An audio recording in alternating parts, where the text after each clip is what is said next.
सभी माताएं, बहनें, पिता तुल्य सभी लोगों को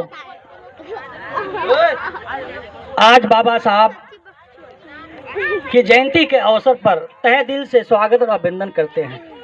साथियों, आज हम जिस महापुरुष की जयंती मनाने के लिए इकट्ठा हुए हैं वह केवल आपके हिसामपुर धरती पे ही नहीं, जौनपुर में ही नहीं, विश्व में बाबा साहब की जयंती मनाई जा रही है। विश्व स्तर पर बाबा साहब की जयंती मनाई जा रही है। साथियों, जिस बाबा साहब को अमेरिका के राष्ट्रपति बराक हुसैन ओबामा कहते हैं, जिस बाबा साहब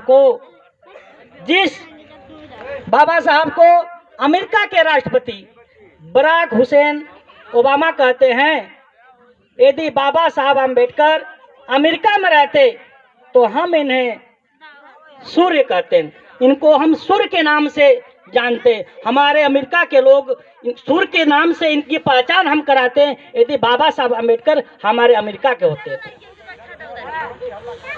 साथियों, वहीं पर अफ्रीकी राष्ट्रपति नेल्सन मंडेला जी कहते हैं, यही अफ्रीका के राष्ट्रपति नेल्सन मंडेला जी कहते हैं, यदि भारत देश से कुछ लेने योग्य है, गीता रामायण की बात नहीं करते हैं, गीता रामायण रामचरितमानस की बात नहीं करते हैं, यदि भारत से कुछ लेने योग्य है तो बाबा साहब द्वारा लिखित भारतीय संविधान लेने योग्य है। एकदम जोरदार तालियां बजा दो। साथियों, कि बाबा साहब को संविधान बनाने की जरूरत पड़ी, जबकि भारत देश में देश के आजादी के पहले भी एक संविधान था। बहुत में नहीं जानते होंगे तो हम बताना चाहेंगे उस संविधान क्या कारण रहा कि उस मनुस्मृति को 25 दिसंबर 1927 को बाबा साहब को जलाना पड़ा। साथियों, उस मनुस्मृति मनु द्वारा बनाई गई संविधान, ब्राह्मणों द्वारा बनाया गया वह संविधान जो समाज में कुछ लोगों को लाभ ही लाभ देता था, अधिक संख्या के लोगों को, अधिक लोगों को नुकसान ही नुकसान देता था। ऐसा हुआ क्योंकि बाबा साहब समानता का संविधान लाना चाहते थे, बराबरी का संविधान लाना चाहते थे।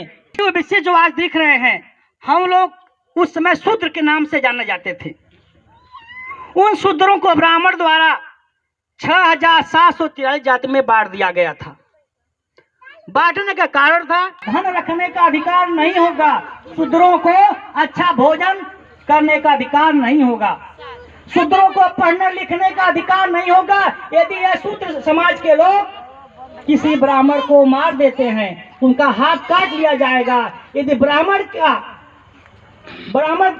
द्वारा पूजा पाठ को यदि सुन लिया जाता है, उनके कान में शीशा पिघला कर डाल दिया जाता था। उस मनुस्मृति संविधान में लिखा था। ब्राह्मण लोग कहते थे का अधिकार नहीं है, आपको धन रखने का अधिकार नहीं है, अच्छे कपड़े अच्छे भोजन रखने का अधिकार नहीं है।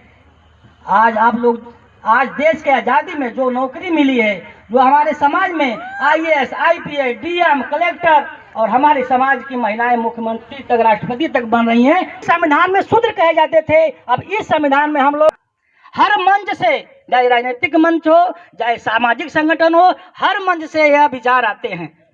लेकिन कुछ मामले में अनुसूचित जात तो जाग गई है, लेकिन बाबा साहब के मिशन को रोकने वाला कोई समाज है तो पिछड़ा समाज है, जिसको कहते हैं बैकवर्ड समाज। बैकवर्ड समाज ने, अन्य पिछड़ा समाज ने बाबा साहब के मिशन को रोकने का काम किया है। यदि यह पिछड़ा समाज सुधर जाता तो आज यह देश विकास की तरफ रहता। आज देश के आजादी के बाद भी आज हम लोग उनको हिस्सा नहीं मिला है। देश के आजादी के बाद भी हम लोगों को देश के प्रत्येक व्यवस्था में हिस्सेदारी नहीं मिल पाई है। उनको जानकारी है। बाबा साहब कहते हैं हमको अधिकार संविधान से, इसलिए उसका विकास वहीं का वहीं टिका हुआ है।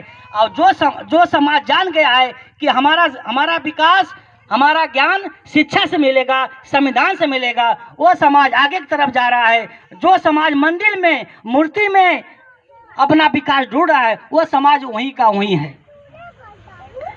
इसलिए साथियों, बाबा साहब के बारे में यदि कई रात भी बताया जाए तो बातें नहीं खत्म होगी। और हमारे बहुत वक्ता साथीगण हैं, वो आप लोग को थोड़ी थोड़ी बातें बताएंगे। जय भीम, जय भारत।